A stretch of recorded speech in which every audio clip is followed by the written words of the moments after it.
re do.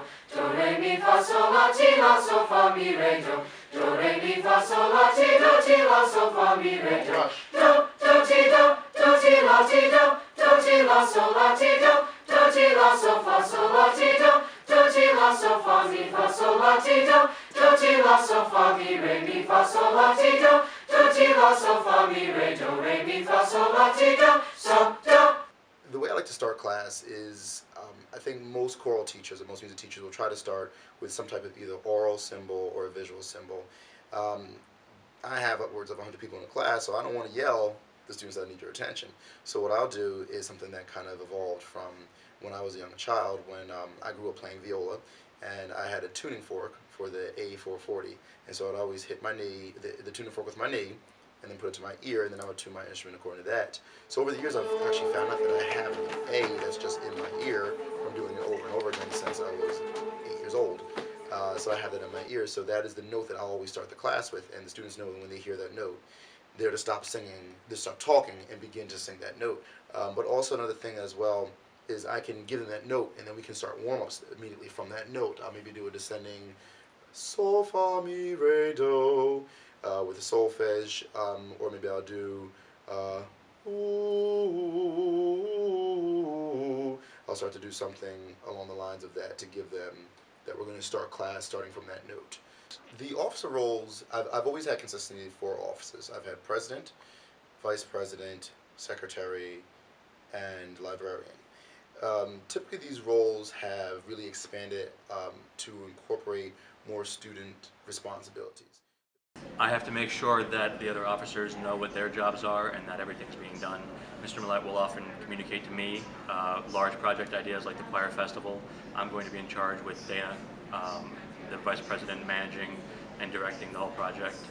It's just mainly large projects that don't really fall into the realm of any other officer I have to take care of, and I make sure that everybody knows what they're doing. As vice president, I post on the Facebook page any updates that Mr. Millette has to tell the choir. I'm kind of like that voice to the choir from Mr. Millette. I also help with some of the music if anyone has questions. I am the secretary of the choir, so with that comes the responsibility of taking attendance each day.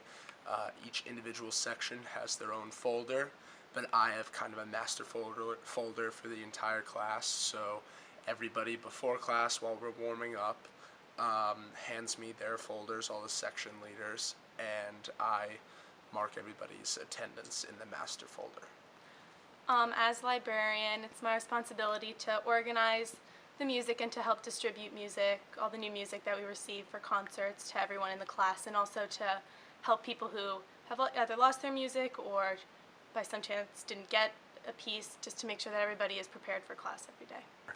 As a section leader, it is my job to make sure that everyone in my section is on pitch and is focused, and it's also my job to take attendance in the morning, and it's a lot of fun. Other people step up in the choir as well. A lot of upperclassmen, especially because they know how choir works, they step up and point out when things are going wrong, note-wise and rhythm-wise, which is helpful because I can't and Mr. Millette can't point things out as well. Also, sometimes the alto sections are very sassy, and so there's girls that will put them down when they get out of line, which is helpful too. So I love seeing people grow as a choir. I love seeing everyone grow together. And I really like seeing underclassmen work with the upperclassmen and make like this beautiful sound. And you know, when everyone contributes, when everyone's putting in their part, you really get a result that is far greater than anything you've ever seen.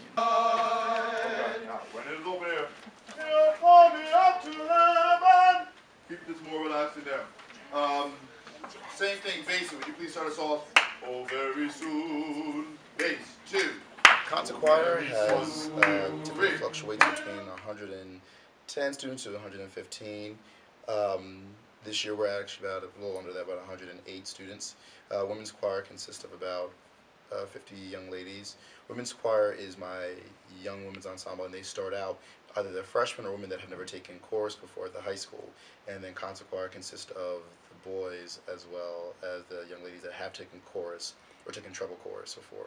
That's their prerequisite is treble choir for taking concert choir. Women's choir, we kind of had to do what we thought was good for the choir. Like, we had to warm up. Like, we didn't really know what it was like, I guess. And then when we came to concert choir, all the upperclassmen, Yeah. like, already knew how to, I don't know, it was just, Yeah, for me a big thing was that women's choir, it was kind of getting to learn more of the skills, just getting Yeah. used to singing. You really got to know Mr. Millette. For most people, we were there as freshmen, so it was just kind of getting to learn new people in general.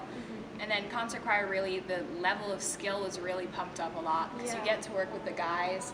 Like, as altos, they sit Yeah. next to the basses, and it's just crazy because all of these different harmonies, it's a completely new feeling.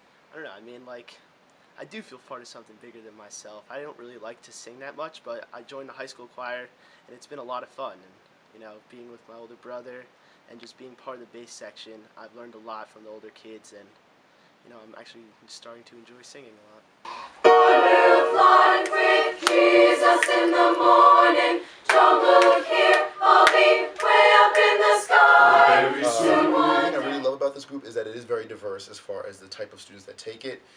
There's obvious diversity that you can see, such as racial diversity and gender diversity. But the thing that I do love is that there's different types of, there's students from all walks of life in this chorus. Whether you'll have your, kids that do 3-season sports, or you'll find kids that do musical theater all year long, or there'll be students that do everything. They'll do sports, they'll do the musical, they'll do the math league, they'll part of the science Olympiad. So that's the thing I love most about this course, is that there are students from every walk of life. Students that are in the newspaper, students that are in student government. It's a great group to be part of because you will meet students from every walk of life, and you'll be able to diversify your friend circle. Outside of school, I do a lot of sports, not a lot of like singing or theater activity. So in chorus, it's like switches up like the people I'm around and lets me get a different perspective.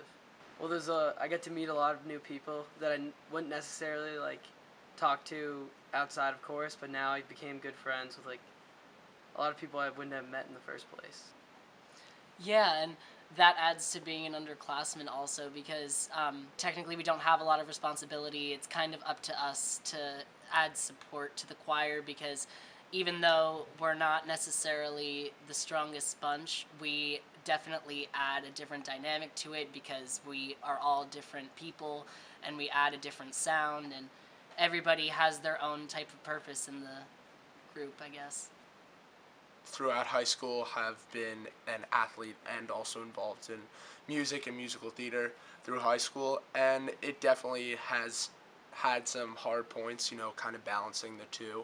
But the biggest thing that I've learned is that you can balance the two when you care about something, as I do when I care about theater and my involvement on the varsity football team equally, and it's two passions that I've grown to love.